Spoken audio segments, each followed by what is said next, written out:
We are fully underway, Bo Brack, with the Arizona Cardinals head coaching search. We heard from new GM Monty Ossenfort yesterday, and now we've got word of yet another candidate that is on the mind of Michael Bidwill and Monty Ossenfort, I believe from Tom Pelissaro of NFL Network, former defensive back, now DC for the Detroit Lions. Aaron Glenn will interview with the Arizona Cardinals for their open vacant head coaching job. What do you make of it?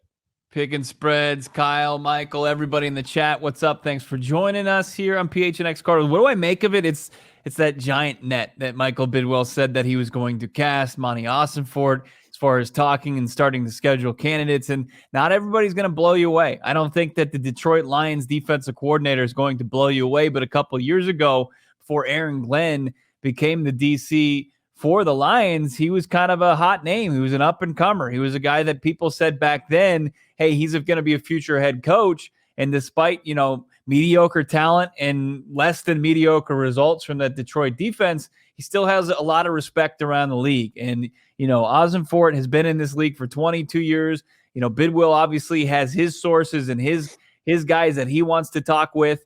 And Aaron Glenn just happens to be a part of it. Another defensive coordinator to add to the list, a long list already that only involves one offensive guy so far for the Arizona Cardinals. I'm getting a sense in the chat, a lot of people are not pro this move. I'm sure they've watched this Detroit Lions defense, albeit get better at the second half of this year. Remember, they were 1-6, and then they turn around and they win 9 games at the end of the year. They shut down Aaron Rodgers and company in Lambeau. I'm not saying he's by any means our first choice here, but again, you have to start connecting the dots. I posted this on Twitter. He's a Bill Parcells disciple. A lot of people pointed out to me he was Sean Payton's defensive back coach for 4 years in New Orleans. Make of that what you will. They always had a tremendous secondary under he and Dennis Allen in New Orleans. And so, again, you just want to talk to people. The Cardinals do not have to be in a rush with anything when you think about the fact that there are still only 5 openings. That doesn't look like it's going to change at all now. And you go back to this time last year, it was a free-for-all, 10 openings. I just feel like and I posted this on Twitter, the landscape of the candidates they're bringing in, we're going to dive into our rankings here in a little bit. But, Bo, it feels like we're pivoting again. Remember Steve Wilkes' hire, hard-ass, right, defensive-minded head coach, commanded the locker room. That went up in flames. So what did we do? We pivoted. The offense was the worst in modern NFL history. We get an offensive guru, so to speak, somebody like Cliff Kingsbury, a hot and sexy name, right? You bring him in, and then the team this year, under both he and Kaiman Michael Bidwill's watch, basically implodes, right? They're an embarrassment on and off the field. So now what are they pivoting to in 2023? They get a guy from Tennessee and New England, 2 button-up programs, and they're interviewing outside of Frank Wright, who's an offensive guy who is very much buttoned up. Everybody is a hard ass on defense. Brian Flores, D'Amico Ryans, now Aaron Glenn. I don't know if I put Vance Joseph in that group. The DC from the Denver Broncos who they're going to meet with.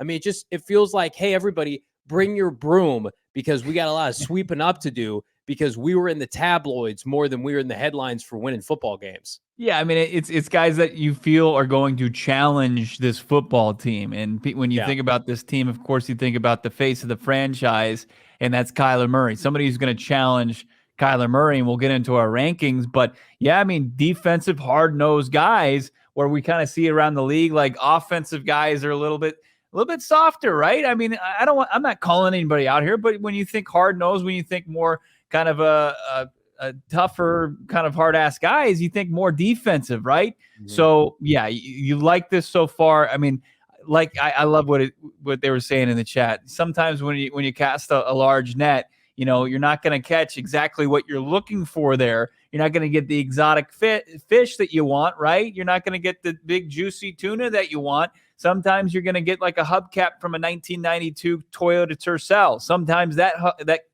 ends up in your net, and you just got to kind of cast it out, throw it back. Well, probably not the garbage, but throw back the fish that you don't want. But stop littering, Bo. That's what when you're doing your due diligence, right? You're getting different perspectives around the league, and I'm fine with it. An NFC North guy, a team that, as you said, rallied its way to a winning record and was on the outside looking into the playoffs, and one of the respected voices in that locker room. Yeah, I like this comment here. I think it was from T Dactyl. It says you do your due diligence and everybody else before you go nuts with Sean Payton. And that's true to a lot of degree. We're going to talk about Sean Payton here in a minute. Arizona Animal calling it, I think it's called overcorrecting, Johnny. Absolutely. Right. Pivoting, overcorrecting. But I also think Steve Keim is not part of these.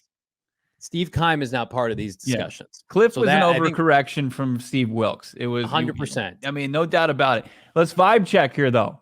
Is Aaron Glenn a little Cliff Kingsbury? Is he going to be somebody that we're going to be talking about it next week? Like, how the hell did we get here? Here's this surprise name that was added to the. You think he's just going to be one of those guys, maybe like just a little mock interview type for your new GM to get, like he kind of just gets a couple interviews under his belt before really approaching the big dogs, right? Before he has because we don't have anything with D'Amico Ryans on the schedule yet. Doesn't sound like it's going to happen before his game this weekend. So you got to think next week. And then Sean Payton hasn't been scheduled yet, if he ever gets scheduled.